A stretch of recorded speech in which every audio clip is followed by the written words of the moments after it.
Three things happened the same night I met Julia Spencer. First, someone tried to kill me. Second, I accidentally set a luxury hotel curtain on fire. And third, I watched the woman I was supposed to manipulate smile at me like I was the safest thing in the world. That should have terrified me more than the gun pointed at my head. Because women like me don't get happy endings. We create crime scenes. My real name was buried somewhere under 12 fake passports and 4 countries worth of classified files. But tonight, I was Victoria Sterling. Newly married, domestic, emotionally available. Honestly, the emotionally available part was the least believable thing about me. The mission sounded simple. Get close to forensic accountant Julia Spencer, investigate her ties to an international laundering syndicate, and report back. Easy. Except my handler conveniently forgot to mention Julia looked like the human version of fresh coffee and expensive therapy. I planned our first meeting carefully. Elegant cafe, controlled environment, exit points mapped.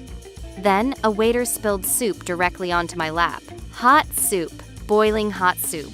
I launched out of my chair so fast, I accidentally flipped the entire table over. Julia walked in exactly as I stood there, covered in tomato soup, looking like a raccoon that lost custody of its children. Perfect first impression. Julia wasn't flashy. No dramatic makeup. No designer obsession. No fake influencer personality. She wore oversized sweaters, wireframe glasses, and carried enough stress to power a small city. But her eyes? Dangerous. Not because they were seductive, because they looked honest. I'd spent my whole life around liars. Honest people made me nervous.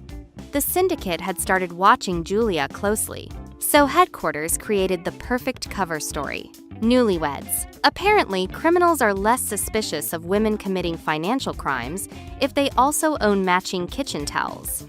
The fake marriage documents arrived that morning, along with matching apartment keys. I'd survived assassination attempts in Prague, Moscow, and Bangkok. But standing beside Julia while she smiled at our fake wedding certificate? That nearly took me out. Living with Julia introduced me to horrors I was not trained for. Throw pillows, decorative soap, an emotional support sourdough starter named Gregory. I once watched her apologize to a plant after forgetting to water it. Meanwhile, I had 3 knives hidden in the bathroom alone. We were not the same species. The first real fight started over toothbrushes. Apparently, normal couples don't label theirs. Do not touch or you may die.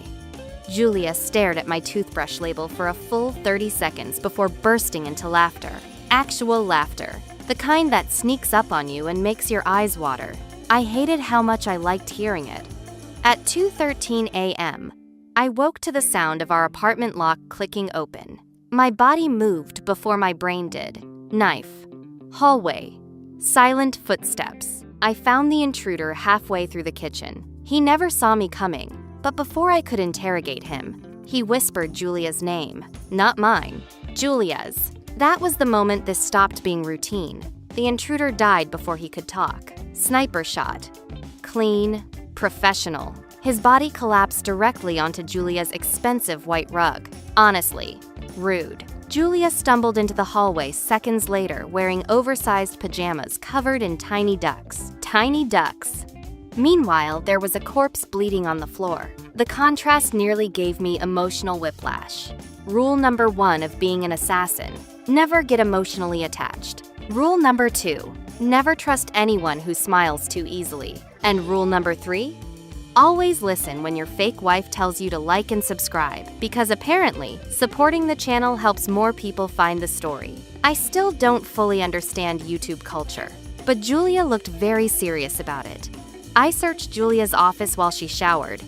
Professional habit. Inside her locked drawer, I expected hidden bank records or syndicate transactions. Instead, I found unpaid hospital bills. Dozens of them. Her younger brother was sick. Very sick. Julia wasn't laundering money. She was drowning, trying to save someone she loved. And suddenly, my mission didn't feel clean anymore. Julia suggested a fake public date to maintain appearances. Simple enough. Until the waiter assumed we were celebrating our honeymoon and brought out a couples dance package. Julia laughed. The restaurant clapped. and somehow I ended up slow dancing under fairy lights while carrying a concealed handgun in my purse. Romance was exhausting. I didn't realize I liked Julia until another woman flirted with her. The woman touched Julia's arm once, and suddenly I was mentally calculating how fast I could fake an accidental chandelier collapse, which was ridiculous. Julia wasn't mine. She was a mission. Temporary. So why did my chest tighten every time she smiled at someone else? The ambush happened after midnight. 3 armed men, silencers, military formation, not amateurs. Julia froze beside me while bullets shattered the parking garage lights overhead. And for the first time in years, I panicked. Not because I might die, because she might. After the attack, Julia sat silently in the car beside me, hands trembling, breathing uneven. I'd seen fear thousands of times before. But hers felt different, because she kept apologizing for being scared. Like fear itself was somehow inconvenient. That irritated me more than the shooters. Our apartment only had 1 bed. Naturally, I took the couch. Unfortunately, Julia owned the world's most aggressively uncomfortable sofa. I woke up at 4 a.m. unable to feel my left arm. At 4:07 a.m., Julia silently handed me a blanket and half the bed. At 4:10 a.m., I realized her shampoo smelled dangerously nice. This mission was becoming a health risk.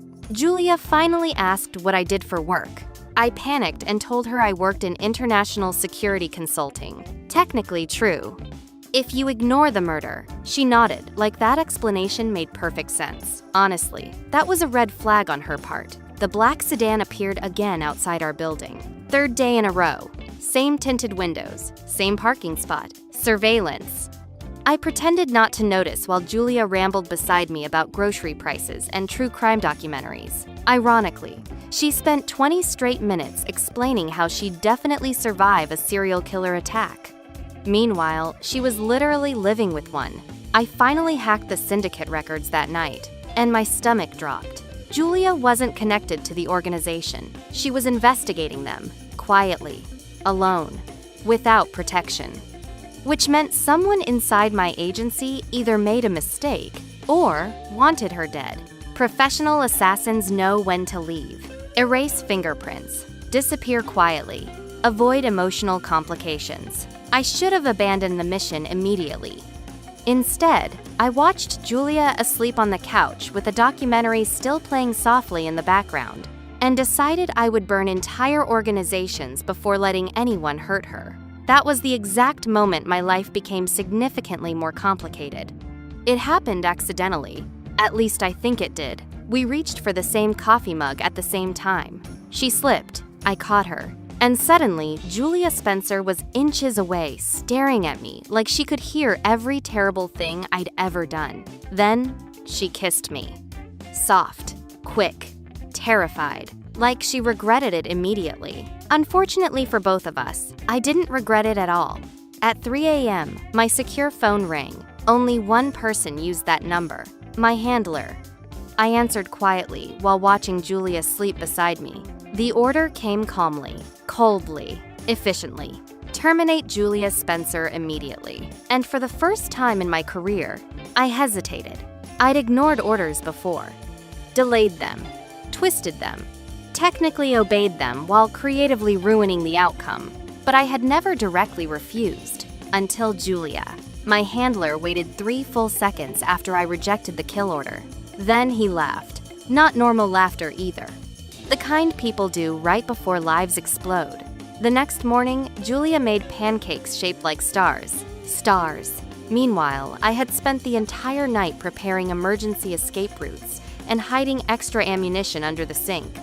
She hummed softly while cooking like we weren't one bad decision away from becoming matching obituaries. Honestly, the domestic whiplash was becoming unbearable. Julia insisted we have a normal married couple night. Apparently, that involved terrible action movies where spies survive explosions by dramatically squinting. She spent 2 straight hours roasting every unrealistic fight scene. Meanwhile, I sat there silently taking professional offense. One explosion sequence was especially inaccurate. I would never land like that. I walked into the kitchen, and immediately sensed danger. One of my hidden knives had moved exactly 3 inches. Julia stood nearby pretending to casually drink orange juice. Badly pretending. Very badly. Then, she finally admitted she found my weapon stash while looking for batteries, which raised several important questions. First, why were batteries impossible to find in this apartment? Second, why was she weirdly calm about discovering enough weapons to overthrow a small nation? Julia asked me if I'd ever killed anyone. I nearly choked on tea. Not because of guilt, because she asked so casually while wearing fuzzy socks covered in tiny strawberries. I lied. Again. But Julia kept staring at me afterward, like she knew pieces were missing. Smart women are terrifying. After another surveillance team appeared outside our building, I moved Julia to a temporary safe house. Tiny cabin, middle of nowhere.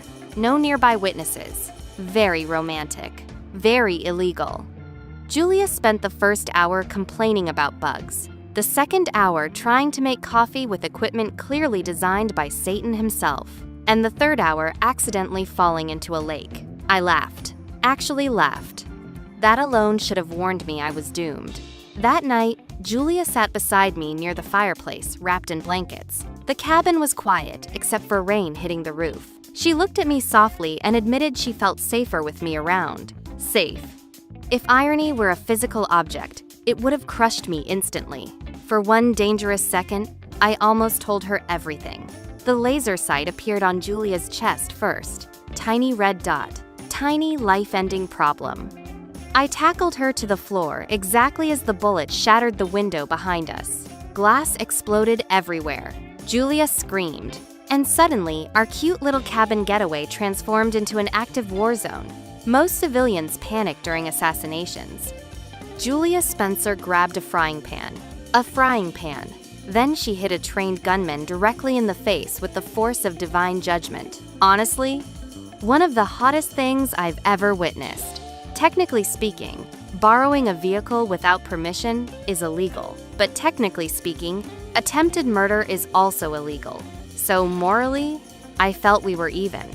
Julia spent the entire car chase gripping the dashboard while aggressively criticizing my driving, which was offensive.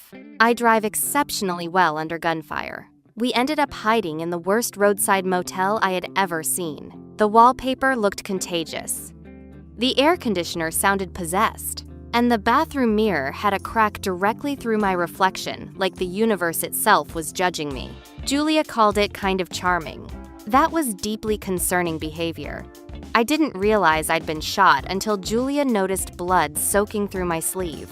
She panicked immediately. Meanwhile, I was mostly annoyed because it ruined my good-looking t-shirt. Julia cleaned the wound with shaking hands while trying not to cry.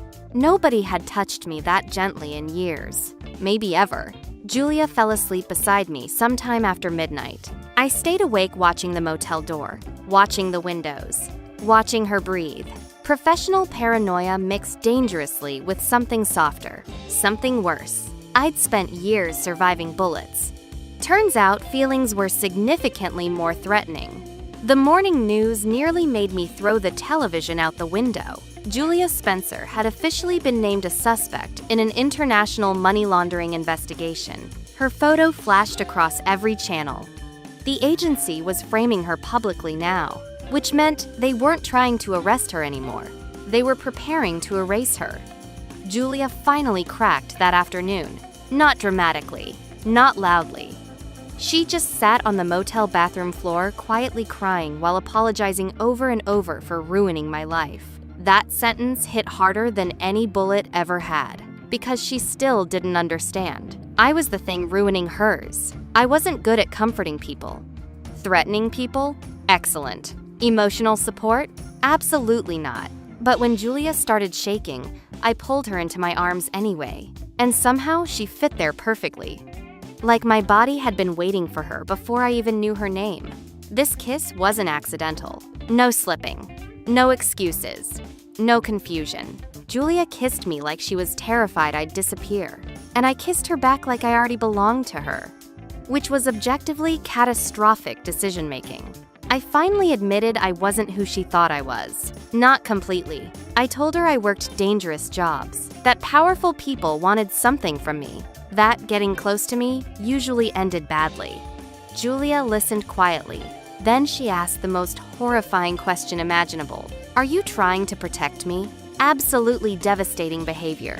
I noticed the black SUVs first, then the radio silence. Then the sniper positioning on the rooftop across the street. My agency had finally stopped pretending. We had maybe 5 minutes before bullets started flying. Julia looked at me calmly and asked if we were running again. We, not you, we. That single word nearly destroyed my emotional stability. Escaping through motel rooftops sounds cool in movies. Reality is significantly less glamorous. There was rain, slippery shoes, questionable life choices. At one point, Julia nearly fell through a rusted vent while yelling that she hated cardio. Fair criticism, honestly. We disappeared into a crowded train station before dawn. New clothes, fake IDs, temporary safety. Julia looked exhausted beside me, clutching cheap coffee with both hands. Then she leaned her head onto my shoulder without saying anything. And for one terrifying, peaceful moment, it felt real. I finally accessed a secure agency file during our train ride. The mission authorization carried a signature I recognized immediately. Evelyn Cross, my mentor, the woman who trained me, the closest thing I ever had to family. She was the one who ordered Julia's death. And suddenly, this mission became personal. Evelyn Cross taught me how to disappear before I learned how to drive. She taught me 6 languages, 3 fighting styles, and exactly 17 ways to kill someone with ordinary office supplies. She also taught me never to trust anybody, which became awkward considering she was currently trying to murder me. I forgot to hide my weapon while changing train cars. Julia spotted it immediately, not the small backup pistol, the larger one. The very illegal-looking one. She stared at me silently for 5 full seconds before asking the world's calmest question. How dangerous are you exactly? Honestly, that depended entirely on how much coffee I'd had. There was only one person outside the agency I trusted, Mason Reed, former intelligence analyst, professional conspiracy theorist, human caffeine addiction. His apartment looked exactly like paranoia would decorate a living room. Monitors everywhere, tinfoil on windows, 3 loaded shotguns near the couch. Julia whispered that he scared her. Mason whispered that her energy seemed trustworthy. Honestly, they were both weird. Mason uncovered the truth within 20 minutes. Julia's forensic investigation accidentally exposed offshore accounts tied to politicians, arms dealers, and intelligence officials. The syndicate wasn't just criminal, it was protected, which meant Julia had unknowingly threatened people powerful enough to erase entire lives. And they intended to erase hers next. Up until now, Julia had mostly been scared. Then she learned innocent people were dying to protect corrupt billionaires. And suddenly, she got furious. Terrifyingly furious. She stood in Mason's apartment wearing oversized borrowed sweatpants while threatening international criminals with the emotional intensity of an angry kindergarten teacher. I think that's when I truly fell in love with her. That night, Julia asked me directly if I'd ever killed innocent people. The room went silent. Mason suddenly became very interested in cleaning his glasses, and I couldn't answer immediately, because the truth was complicated and ugly. So I finally confessed. Not the sanitized version. The real version. The blood, the lies, the bodies, the years spent becoming something barely human. I even admitted our marriage started as an assignment. Julia didn't interrupt once. She just listened quietly while my entire soul fell apart in front of her. After I finished talking, Julia stood up slowly and left the room. No screaming, no crying, no dramatic reaction. Honestly, that was worse. I'd survived torture before. But waiting for the woman you love to decide whether you disgust her, that was a completely different type of suffering. Julia returned 20 minutes later, holding a handwritten note. My fake marriage contract. She ripped it directly down the middle. Then she wrote one sentence underneath the torn paper. If this was fake before, don't make it fake now. I nearly had a psychological breakdown on the spot. The explosion hit at 2:14 a.m. Windows shattered instantly. Smoke flooded the apartment. Mason started screaming about backup hard drives while dragging 3 laptops toward the fire escape like they were his children. Priorities. Unfortunately, the agency assault team had already surrounded the building. I came face to face with Evelyn in the alley behind the building. Rain poured between us. Gun raised, finger steady, expression unreadable. She looked almost disappointed, like I was a talented student ruining her favorite lesson. Then she told me Julia would always be my weakness. The terrifying part? She was right. Evelyn gave me one final chance. Hand Julia over, walk away, rejoin the agency. Simple choice, except it wasn't simple at all. Because somewhere between fake wedding documents and motel kisses, Julia Spencer became the first real thing in my life. So I lowered my gun and chose her. Evelyn pulled the trigger first. Pain exploded through my side instantly. I fired back on instinct. Then everything blurred into rain, blood, and screaming tires. The last thing I remember before collapsing was Julia running toward me. I woke up 3 days later in a private hospital room under a fake name. Every muscle hurt. Every breath felt sharp. But Julia was there beside my bed, asleep in a chair with her hand wrapped around mine. And somehow, that mattered more than surviving. Mason leaked the syndicate files publicly. Governments panicked. Executives vanished. Bank accounts froze overnight. And Evelyn? Gone. No body. No arrest. Nothing. Honestly, disappearing dramatically was exactly her style. Julia and I moved into a small coastal apartment weeks later. I tried living normally. Keyword, tried. Apparently, normal girlfriends don't sweep restaurants for sniper positions before ordering appetizers. Julia said exposure therapy would help. I said carrying 2 hidden knives already counted as therapy. The nightmares never fully stopped. Some nights I woke up reaching for weapons that weren't there anymore. Some nights I remembered faces I'd spent years trying to forget. But Julia always pulled me back gently. Soft voice, warm hands, quiet patience. She loved me like I wasn't something broken. Nobody got shot. No explosions happened. No assassins interrupted us. It happened while grocery shopping. Very glamorous. Julia held up 2 different pasta brands and casually said she loved me. I answered immediately without even thinking. Then, we both stood there, silently beside canned soup, looking emotionally overwhelmed. 6 months later, an unmarked envelope arrived at our apartment. No return address. Inside was a single photograph. Evelyn Cross, standing somewhere overseas, alive, and written on the back in neat handwriting. You chose love over survival. Interesting mistake. I burned the photo immediately. My hand still shook afterward. People like Evelyn don't disappear forever, and people like me don't magically become harmless. Danger still followed us quietly. In crowds, in shadows, in unfamiliar cars parked too long outside. But for the first time in my life, I wasn't facing it alone. Sometimes Julia catches me staring at her, like I still can't believe she's real. Maybe because part of me still doesn't. A woman like her should have hated me. Instead, she chose me anyway. And honestly, if you're still here watching our disaster of a love story unfold, Julia says you should. Like, subscribe, and share before another assassin inevitably ruins our week again. Fair point. Julia loved the ocean. She said waves made problems feel smaller. I didn't fully understand that, but I understood her smile when she dragged me barefoot across cold sand at sunset. For a little while, things felt peaceful. Almost normal, which honestly should have made me suspicious immediately. 3 nights later, I found evidence someone had tracked us again. Professional surveillance, clean footprints, encrypted radio frequencies nearby, Evelyn's people. I stayed awake until sunrise, staring at Julia asleep beside me.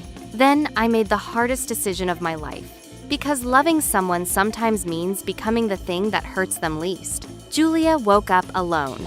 I left before dawn. No dramatic goodbye, no final kiss. just a handwritten letter beside the coffee machine. I told her I loved her. I told her leaving was the only way to keep her alive. And I told her that if the world were kinder, maybe we could have stayed ordinary together. Months later, I watched her from across a crowded street one final time. Julia looked happy, safe, alive. She never saw me. But right before I disappeared into the crowd, she paused suddenly and looked around like she felt me there. And for one impossible second, I almost went back.